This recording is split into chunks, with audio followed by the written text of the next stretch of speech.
آتے رہے، سپاہی آتے رہے، مقابلہ کرتے رہے.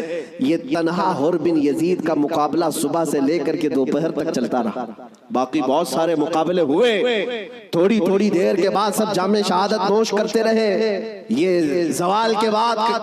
لیکن حر بن یزید کا مقابلہ صبح سے چلتا رہا. اور میں نے جب تاریخ میں یہ بات پڑھی تو مجھے حیرت ہوئی کہ تنہا حر بن یزید اکیلے گھوڑے پر آیا اور یزیدیوں سے ایک بعد دیگرے لڑتا رہا. گھنٹوں کے مقابلے کے بعد جن لوگوں کو حر بن یزید نے مارا تھا ان کی لاشیں گنی گئی تو 120 لاشیں پڑی ہوئی تھی. یہی بات مجھے کرنا ہے، یہی بات مجھے کرنا ہے. تنہا ایک حسینی 120 کو مار گرا سکتا ہے کربلا کے میدان میں. تم صرف یہ سنتے ہو کہ حسین اعظم کے بچے شہید ہو گئے ہیں، لیکن حسینیوں نے جن کو کاٹا ہے وہ کیوں نہیں سنتے؟ وہ کم نہیں تھے، بہتوں کو فنا فی النار کیا. اب جو بات کہنی ہے وہ یہ ہے، حر بن یزید خاندان حسین سے نہیں ہے، اہل بیت سے نہیں ہے، انصار میں سے بھی نہیں ہے جو ساتھی وہاں سے آئے تھے، بلکہ ایک دن پہلے توبہ کر کے حسینی بنا تو دوسرے دن کی طاقت کا حال یہ ہے.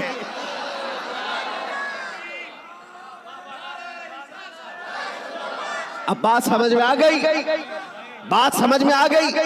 ایک دن کا حسینی 120 پر بھاری ہو سکتا ہے تو جو بچپن سے حسینی ہے وہ ہزاروں پر ضرور بھاری ہوگا. کیوں نہ بھاری ہوگا؟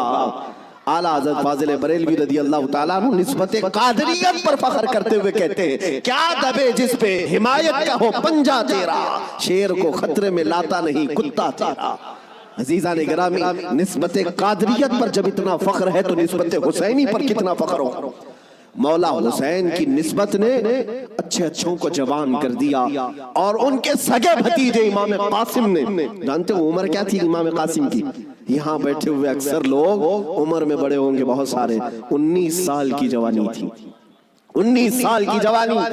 تاریخ نگاروں نے لکھا ہے امام قاسم جب گھوڑے پر بیٹھ کر کے آئے تھے تو یزیدی خیمے میں ایسی کھلبلی مچی. لوگ یہ کہتے تھے کہ قاسم بن حسن، امام حسن کے بڑے بیٹے امام قاسم، میں نے یہ بھی روایت پڑھی، امام قاسم جب گھوڑے پر صرف پہلو بدلتے تھے، پہلو بدلنے، گھوڑے پر ادھر سے ادھر اس طرح پہلو بدلنا، تو یزیدی خیمے کے لوگ کہتے ہیں جب قاسم بن حسن گھوڑے پر پہلو بدلتے تھے تو ایسا لگتا تھا کہ بجلی چمک رہی ہے، بجلی چمک رہی ہے.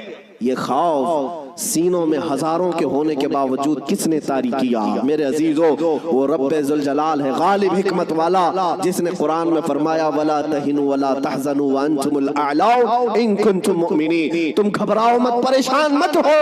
مولا فرماتا ہے تم ہی غالب رہو گے اگر تم سچے ایمان والے ہو، اگر تم میرے مصطفیٰ کریم صلی اللہ علیہ وسلم کے سچے غلام ہو. لوگ تو صرف کربلا کے میدان میں یہ دیکھتے ہیں کہ امام حسین کی شہادت ہو گئی، علی اصغر کی شہادت ہو گئی، علی اکبر کی شہادت ہو گئی، عباس علمبردار کی شہادت ہو گئی.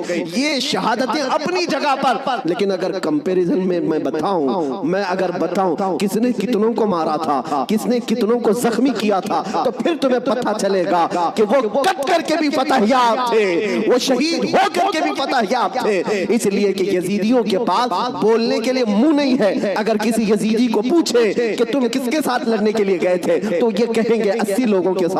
کتنے لوگوں کے ساز و سامان کے ساتھ گئے تھے؟ کہیں گے 22,000 کے ساتھ. تو دنیا آج بھی ہنسے گی. 80 لوگوں سے لڑنے کے لیے 22,000 گئے تھے. کیا کیا لے کر گئے تھے؟ ہاتھی بھی تھے، گھوڑے بھی تھے، نیزے بھی تھے، تلواریں بھی تھی، بھالے بھی تھے، سب تھا. پھر اگر تم سے پوچھا جائے ساز و سامان کے ساتھ سہولتیں کیا تھی، یزیدی کہیں گے پورا پانی ہماری طرف تھا، دریائے فرات بھی ہماری طرف تھا، کھانا بھی ہماری طرف، پانی بھی ہماری طرف.